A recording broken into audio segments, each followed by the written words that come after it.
Hi and welcome to Let's Talk Macarthur, and today we're actually out here in an outdoor setting and it's not raining, so it's absolutely fantastic. And with me today I've got Phsio from My Physio Services. Welcome. Thank you, Mark. Thank you for Hey? having me. No, well, thank you very much for giving me your time. I just thought it was really good day to do this, and we had a couple of postponements to be able to do this. Yeah. But April is Parkinson's Awareness Month. Yeah. Yeah, and today is World Parkinson's Day. It is. And we're talking to you about My Physio Services. So there's actually a little bit of correlation there. There's a lot of correlation, and also talking about which April is a no faults day, no faults. Right. So it's a falls awareness month too. Yep. Falls prevention, risk management, all of that. So wow. So it works out together. really well, yeah. And we'll talk a little bit more about that in a minute. But first of all, I want to get to know you a little bit. Yeah. And what your history is. So where were you born? Okay. I'm originally from India. Yep. South part of India. I've done my degree in one of the universities over there. Worked there for a little bit before I went to UK to do my master's. Right. I studied in Cardiff, worked in Cardiff for a bit, and then I ventured towards Manchester way because I found out near Blackpool there were around 134 aged care homes. So I ventured down that way, partnered with one other physio, and did a lot of elderly work over there. Right. Before I got married and came to Australia. Yeah, wow. So was the plan made to come to Australia after you got married? Yeah. After I got married, I don't think otherwise I would have come to Australia, but no regrets. 100 times better than UK. Yeah. Well, normally we have less rain, but lately that's not been the case. But normally, absolutely. Yeah. So what year did you come to Australia? It was in 2016 I came to Australia. Okay. Sorry, what am I talking? 2006. Right. It goes so fast, doesn't it? Yeah. Sorry, yeah. 2006 I came to Australia. Then ever since I stepped on Australia, I started working on limited registration and all of that stuff. Yep. And then slowly got my accreditation within a few months. Right. And started hitting the ground. And when I had my baby, within 3 weeks of my first baby, I had my first interview. And they asked me to come and work straight away. I said, let the baby be at least 1 month old. And I started in the aged care industry then itself, but we shifted to Sydney. Yep. And before I reached Sydney, there was a job awaiting there. And that was how much demand there was in the aged care industry, especially for physios when I started off. And there was a new system there coming on in place at that time, 2008. I remember ACFI.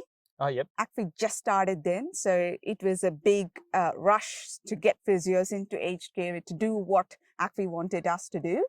I started off working in all the aged care homes, yep. Mainly doing all the major work as in assessments, fall prevention, all the manual handling and all of those sorts. But I was the senior physio, so pretty much ran around Sydney doing all those and setting up for all the other physios to take over the pain management and other things like that. So, yeah. That's great. So when then did you start My Physio Services? My Physio Services started in 2016. That's when it started. Right. So that was the date confusion there. Yep. But then as a company, it started in 2019. Right. Yeah. So I was sole trader then. What happened was that when I was in the aged care facilities, it was great working with them, but I've seen a gap in the community where I thought physios could do better in the community and help them to avoid them to get there into the nursing homes. And what I found is that physios played a major role in that because it's the mobility that causes the main, when it declines. Yeah. That's the ball drop point where they say, you have to go into the nursing home, where they need assistance. So whereas physios can help them to decline that or to delay that process for them to get into a nursing home. Yeah, and the cost to society of having people come out of independent living and going into nursing homes is huge. And there's a big push from the government to have people living independently. Tell me about it. So it's a good gap to identify? Yeah. I just started in the dark. I had no clue. Right. Literally went door knocking and then I said, hey, I'm experienced, I know what I'm doing, but one after the other, last year we serviced 5,000 clients. Wow. So it just went on. It shows how much need there was in the community for the elderly. So my next question then was, how many in your team? Oh, well, at the moment we have 7 on and off, but we're getting 3 more physios coming on board from May. Wow. So yeah, it's growing. It's so hard to find. Oh, tell me about it. That's why I said new physios coming on board. It's very hard with the immigration at a halt. The last 2 years, we've been hit since I started in 2019, 2020, 21. It was a hell of a roller coaster ride for us with COVID, immigration stop.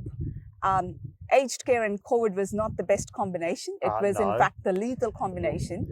And to educate them to say, hey, we are the only people that can come and stop you from, like, you know, at least declining your mobility, keep your, you know, someone to talk to and observe what's happening with you, highlight those risk processes as to how you're having a fall, or sorry, you actually had a stroke, so you need to go to the hospital, sort of a thing. So we have so many stories to say that. As a matter of fact, a few months ago, this elderly lady who lives on her own, she's 93, and she's fantastic otherwise, but I knew her cognition was not right, and she was missing, her clues was not right. It's like, I gave a call to the family and I said, she needs to be taken to the hospital ASAP.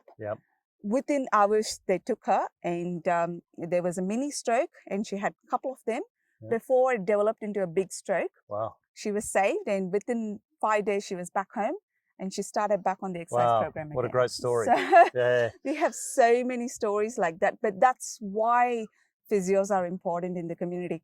As to many other allied health professionals, but what I find is that as physios, with the job nature, we go very regularly to see them.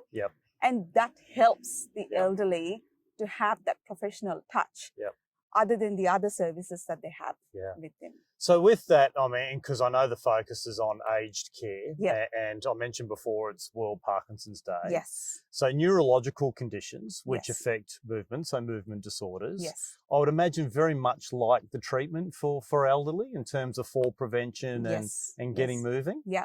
Parkinson's in general is a progressive degenerative disorder. So we know that there will be a decline, but with movement disorders and any neuromuscular condition, physio helps to decrease that decline, or that timeline where it's supposed to go down maybe in 6 months, we can take it up to, I don't know, years. And it's all individual, right? It individualized, but the decline in terms of the mobility, in terms of the gait, the balance, they help with the setup, how to move, how to stand up, how to manage to get into a bed, out of the bed, all those little things, which are very easy on a day-to-day life. With the movement disorders, they're a big task. So those tasks, as professionals, when we go in, we try to help them out as to which is the better way, what is your better side, do you need a high-low bed, or, you know, which way do you get in to avoid your back problems and all sorts of things. Great. So do you need a walking aid, or, you know, do you have freezing episodes? How do you train your gait? How do you pace your day so that you don't get fatigued? So the freezing episodes, because I've witnessed all of this because my wife has Parkinson's. Really? So freezing gait is a really interesting one, because she can be walking normally and then get in a crowded area and just stop, you know. So it is really, really interesting. Which areas do you service? Well, we service in northwest, southwest, and western suburbs predominantly. Right. In saying that, we are we are spreading our wings to northern beaches, Hawkesbury, Blue Mountains. I mean, we do service Hawkesbury, but reaching out a little bit into Blue Mountains, and also into the eastern suburbs. Macarthur, Campbelltown, When I mean southwest, up to Macarthur. Up to Macarthur, anywhere from Parramatta to Macarthur. And all of them are such large areas. Oh, they are. I have a physio who's just in Campbelltown, Campbelltown, Macarthur area. One in Liverpool, 2 in Parramatta. Big areas. Wow. I'm not too sure how you keep a control on all of that, because as a business owner, when you grow and you spread out, and this applies for a lot of our small businesses that come on to Let's Talk Macarthur, as you grow, and especially if you've got different areas, then you've got quality control that you need to work through as well. So how do you do that? Yeah, that's very, very true. That's why I'm always mindful of not growing too big too fast. Yep. Where I know quality could be compromised. I'm not saying it has to, but it could be. Yep. So that's why we grow the way we grow, and making sure that everything is, streamlined as much as we can, where the communication is strong. Yep. That's our main building blocks: communication Yep. and trust Yep. and caring. Yep. Where I think that's where we differ from the usual professionals, or I don't know, where you only see them ever so often. Because we go regularly to them, we'll build that rapport, we have that care. Yep. And when someone trusts you, we can treat them better. Yeah. So, and let's make it clear for people that are listening and watching that this is a mobile service. It is. Yeah. It is. So people don't have to try and get from their situation to you, like most physiotherapists. Yes. You're a mobile in-house service. Yeah. As I mentioned, this is how I started. I've seen elderly who are having a shoulder problem or having a knee replacement. How can they get to a physio when they can't get in and out of the car? Yeah. Or they're reliant on their family members to take them somewhere, and they don't want to bother, to suffer at home, but as long as they can, and then end up in the hospital. Yeah. And I've seen this so many times. I was like, no, you need someone to come to your home and do it, especially elderly. Yeah. So whereas they don't have to worry about, I don't need to bother anyone, and so they can tell all their worries, or they can be treated at home. And in the at-home situations, what we see from the clinic, because I do have some clinic work used to, I see that in the clinic setting, they're focused on one problem. Yep. But when we go home, we see them holistically, where we can treat them holistically and manage these three broad areas: mobility, pain management, falls. Yep. Whereas when the clinic, it's like a shoulder problem. Yep. Can you fix this? Yes. Rather than when I go home, I was like, okay, what are you struggling with? Reaching that cupboard, which the microwave is up there, or I can't get in and out of the bed because I have to. Yep. So you're working on solutions. Yes. Functionality. Yep. That's where we work. It's not about the range, or it's not a quick fix. We worried about, our goals will be how to improve them functionally, so that they can be independent and have quality of life be the best in that they their can home. be. And look, I love it when I come across a business that has been born out of care and need, and not just profitability. So I started on my own, so no business sense whatsoever. You learn that as you go. It's purely, as I mentioned, when I seen them in the nursing home, that gap in the community, I just stepped out in the dark, and from one to another, we build up on basically care. My three main pillars are, as I mentioned, falls, mobility, pain management. So if I can solve these problems, what I see in the elderly, they can happily live longer in their own sweet home. Yes. Which I find is very hard for them to let go when you paid mortgage for 60 years. And then you end up in one room or a bed. And as you get older, it's a comfort thing too. We don't like to change as much, you know. It's a confidence thing. It's a control thing. Confidence, all the other things too. And to add up to that, when someone has cognitive issues, to change their environment to completely new things, it's too much. It's very, very hard to cope. And I've seen huge decline in people with mild dementia, Alzheimer's, and all this stuff when they move from their own home to a completely new place. They've just gone downhill.